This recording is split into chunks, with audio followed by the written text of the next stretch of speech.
પોતાના મકાનમાં રહે છે। અહીં કેટલાક ચોંકાવનારા તથ્યો સામે આવ્યા છે, જેમાં રક્ષિતની એક નજીકની વ્યક્તિ પાસેથી જાણવા મળ્યું છે કે અનધર રાઉન્ડની મિસ્ટ્રી શું છે।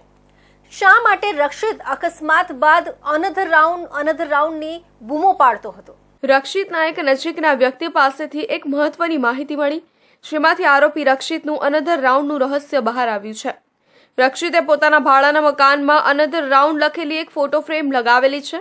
રક્ષિતે પોતાના મકાનમાં અનધર રાઉન્ડની ફ્રેમ શા માટે લગાવી છે? આ દરમિયાન એ જાણવા મળ્યું કે અનધર રાઉન્ડ નામની ડેનમાર્કમાં એક મૂવી બનેલી છે। Another round film director Thomas Vinterberg દ્વારા દિગ્દર્શિત કરવામાં આવી હતી અને તે 2020માં રિલીઝ થઈ હતી।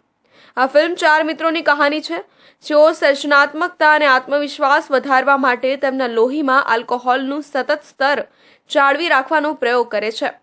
રક્ષિત કાંડમાં પણ 4 મિત્રો છે, જેમાં રક્ષિત, પ્રાંશુ, સુરેશ અને નિકિતા છે અને આરોપી રક્ષિતે તેના મિત્રો પ્રાંશુ અને સુરેશ સાથે મળીને નશો કર્યો હોવાની કબૂલાત વાતચીતમાં કરી હતી।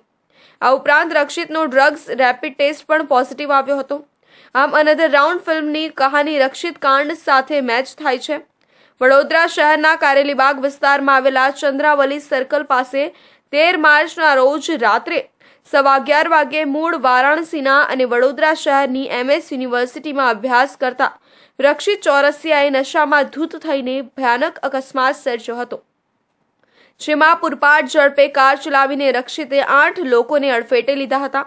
રક્ષિત અકસ્માત કર્યા બાદ કારમાંથી નીચે ઉતર્યો હતો અને અનધર રાઉન્ડની બૂમો પાડવા લાગ્યો હતો। આ ઉપરાંત તે નિકિતા, મેરી એવી પણ બૂમો પાડતો હતો। ત્યારબાદ અનધર રાઉન્ડ અને નિકિતાને લઈને રહસ્ય સર્જાયું છે।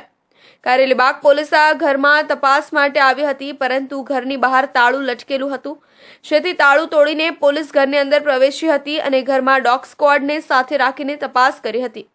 પોલીસ આ કેસમાં હજી તપાસ કરી રહી છે, પરંતુ હજી પણ ઘણા એવા સવાલો છે, તેનું રહસ્ય હજી સુધી બહાર આવ્યું નથી। પોલીસે રક્ષિત, પ્રાંશુ અને સુરેશની પૂછપરછ કરી છે, પરંતુ નિકિતા વિશે હજુ કંઈ જાણી શકાયું નથી। અમારી તપાસ ચાલુ છે અને કરેલા છે।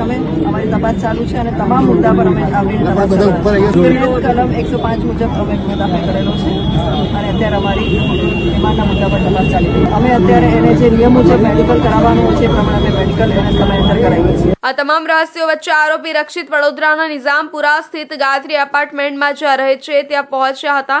આરોપી રક્ષિતે 15 ફેબ્રુઆરીના રોજ આ મકાન ભાડે રાખ્યું હતું। જો કે રક્ષિત આ મકાનમાં વધારે સમય રોકાતો નહોતો। શરૂઆતના 20 દિવસ તો તેના ઘરે આવતો પણ નહોતો। કેટલાક દિવસથી તે ઘરે આવતો હતો, પરંતુ રાત્રે તેના મિત્રો સાથે ઘરેથી જતો રહેતો હતો। ક્યારેક મોડી રાત્રે આવતો હતો તો ક્યારેક તેના મિત્રો સાથે જ રોકાઈ જતો હતો। તેના મકાનનું ભાડું 7,500 છે। જો કે 2 BHKના મકાનમાં એકલો રહેતો હતો।